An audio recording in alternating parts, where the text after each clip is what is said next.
Today we're going to be talking about the most current Nintendo console, the Nintendo Switch, and of course we're going to be talking about my current top 10 games for the system.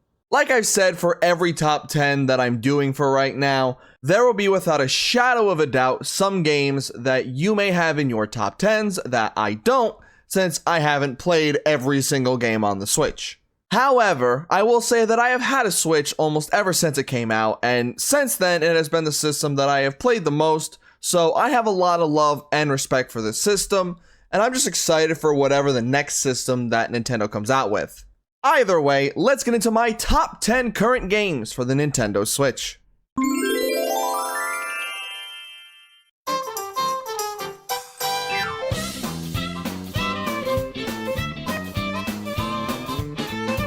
Starting at number 10 is Bowser's Fury. Now, while more recently I have played more of 3D World on the Switch compared to the Wii U, I wanted to more highlight this add-on to the game and leave 3D World for the Wii U list if I were to add it there. Now, back to Bowser's Fury, I was pleasantly surprised the first time I played this, and I think I might enjoy it a little bit more than 3D World. This is more of an open world area to roam around, more like Odyssey, however with the controls of 3D World, and it has you going around to collect 100 cat shines to beat Bowser with the help of Bowser Jr. The open world is a ton of fun to roam around, and you can just go from area to area, or you can get there faster by using Plessie, and Plessie has their own shines to be able to collect as well. Now I will say that this will be one of those games that'll be so much fun to go into much more depth when I actually do those videos after doing all of these lists.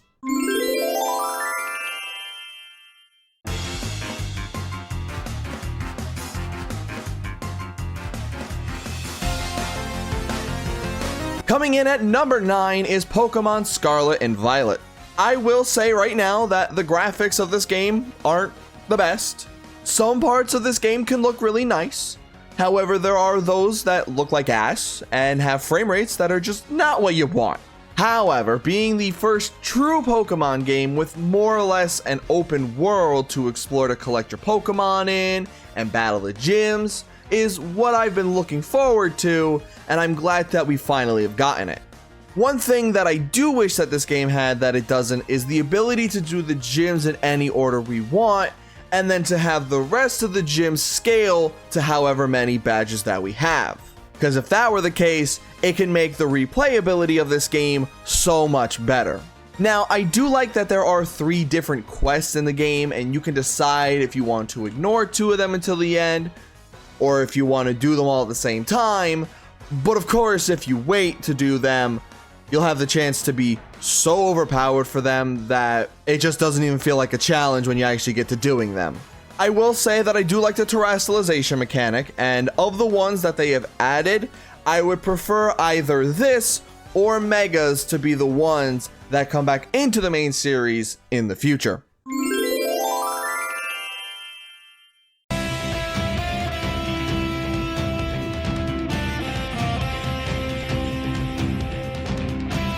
At number 8, I have Kirby and the Forgotten Land.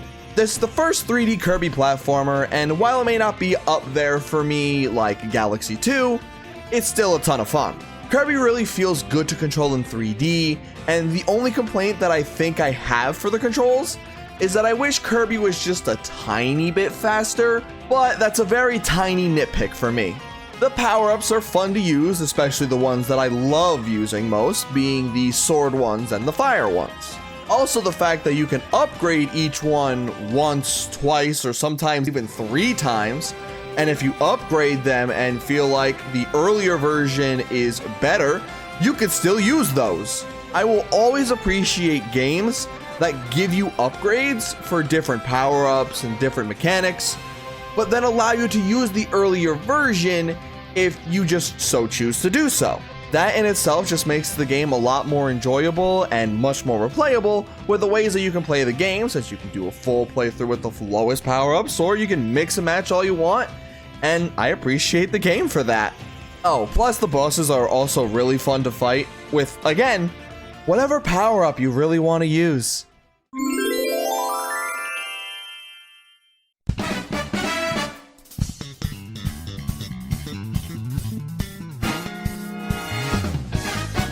Now at number 7 is Mario Kart 8 Deluxe.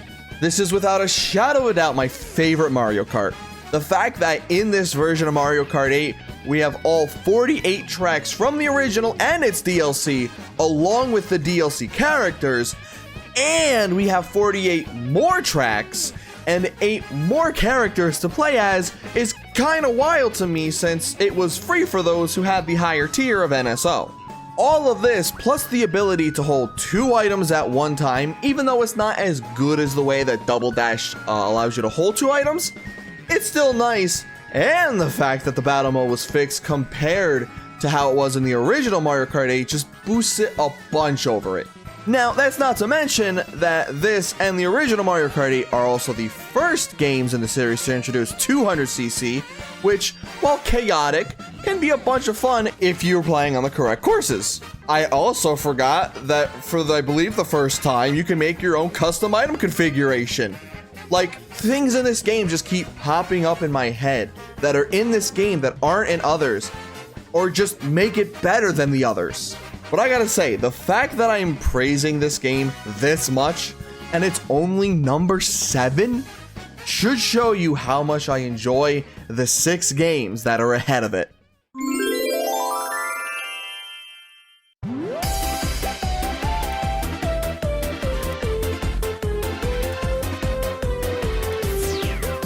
Coming in at number 6 is Mario Party Superstars.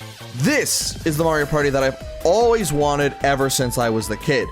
The top 100 was almost there in being what I wanted if they actually had boards, but this is something that I'm shocked took them this long to actually do. Unfortunately, every Mario Party has to have its 2 or 3 things that I wish they could have done better, and of course this is no exception. There's too many lucky spaces on some of the boards, the board selection itself is fine but could be better, and the economy is fine, but with like the board selection, just could be better. Do those things prevent me from having a ton of fun playing this? Absolutely not. Aside from those small things, the rest of the game screams original Mario Party, and I'm happy with that. Now, I do also have to give it some props for being the first game in the series to have online multiplayer for the boards at launch. You don't count, you took 3 years.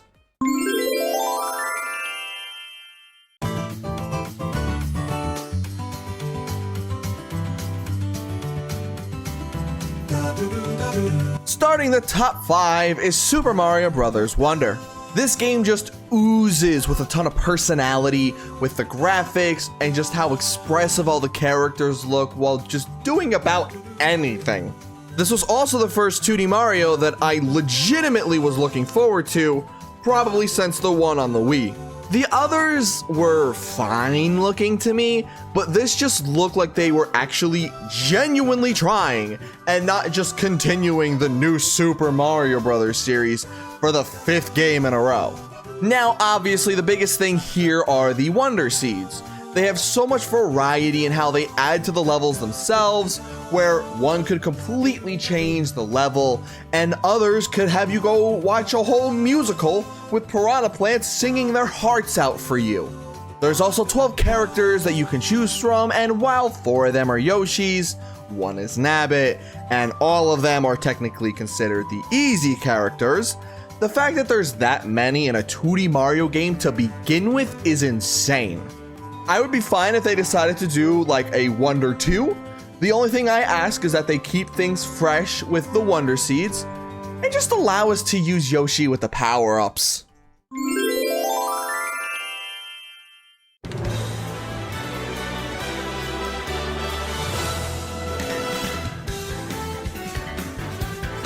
At number 4 is Super Smash Bros. Ultimate.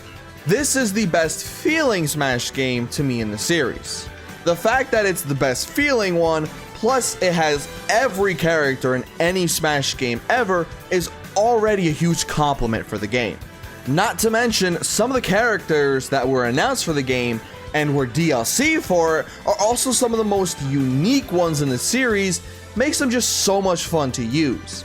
Now, I just hope that whenever they make the next one, because, I mean, of course they're going to make one whether Sakurai will be the director or not, that they go to some of the characters from the older games and give them more updated movesets that can make some of them more unique, since some have more or less had the exact same movesets since they were brought into the series, whether it was Melee, Brawl, or Wii U. I don't say 64, since technically everybody in that game did get an extra move or two from moving over to Melee, but still, from there, not much has changed for a majority of them.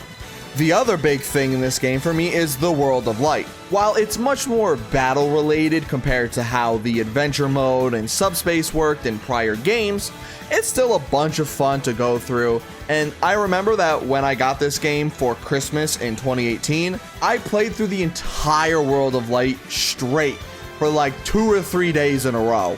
So yeah, I can definitely say I enjoyed it from the very beginning.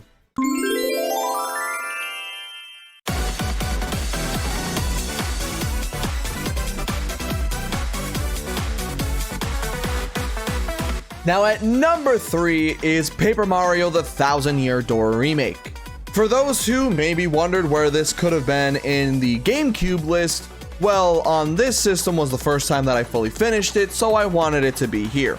This is almost, without a shadow of a doubt, my favorite Mario RPG with how the battles work to the partners you get throughout the game. The partners are some of the best in the series, with me wanting to use almost all of them at just about any time, except for maybe 1 or 2, and that's just because of my playthrough. I never really gave them that much of a chance, since I just enjoyed using just about every other one so much more. I also love the exploration that's in the game with every area, even if there are like 1 or 2 spots where I was just stupid in and couldn't figure out my way around for a little bit. And while it isn't my favorite area, the moon specifically stood out to me just because of the battle music. It is 100% the best battle theme in the game, especially if you get the first hit. That immediate boost to the song really hits me hard. So yeah, hopefully this game does good enough for Nintendo to see that this is the way to go for the series, and we don't have anything like Sticker Star ever happen again.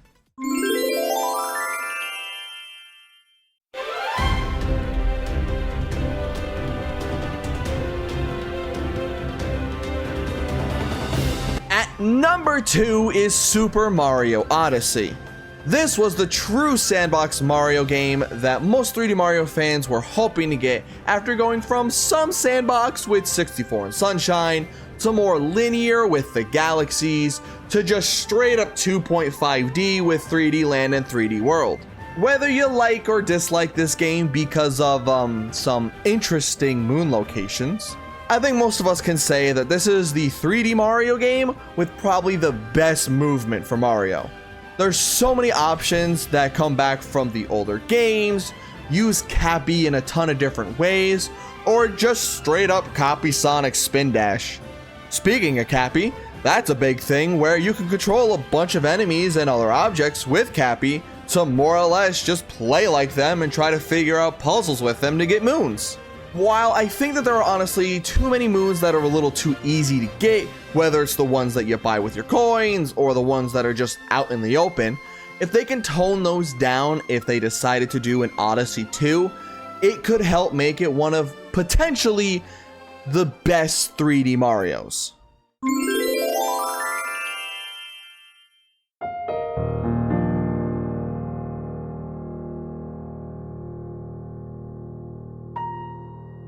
Now at number 1, I have The Legend of Zelda: Breath of the Wild. I must admit that obviously I'm a big fan of Mario and not that much of Zelda, but this game is some of the most fun I have had just exploring all over Hyrule. I have tried to play other Zeldas and none of them have had as much of a grip on me yet as this one did. Now I say this with the one that I'm currently trying to go through being Tears of the Kingdom, so there is the potential that that could end up being here at a later point, but that's to be seen. Now, while I haven't 100% in this game, because I really just don't feel like going around to find every single one of the Koroks in this game, the thing that stands out to me most in this game are the shrines. The bite-sized areas that test your fighting abilities or have you solving puzzles that could be anywhere from easy to brain-tingling for a couple of them, well, at least for my dumb brain, I still like to go back and do them every time I boot up the game. There's definitely those that are whatever to me, but the majority of them are still fun. I guess the other thing that some people don't like are the breaking weapons, but I feel like for a game like this, it just makes a bunch of sense. So you can use a much wider assortment of weapons, and if you have like an overpowered one that you have towards the beginning, you can't just use that one forever to always have a bigger advantage towards the beginning. So I think it is perfectly fine that the way that it is. Well, that is my top 10 current Switch games. Let me know your top 10 games in the comments below, and let me know why I'm wrong, since I definitely haven't played a majority of the games on this system. Now we look forward to the successor for the Switch that should be coming out hopefully sometime early next year.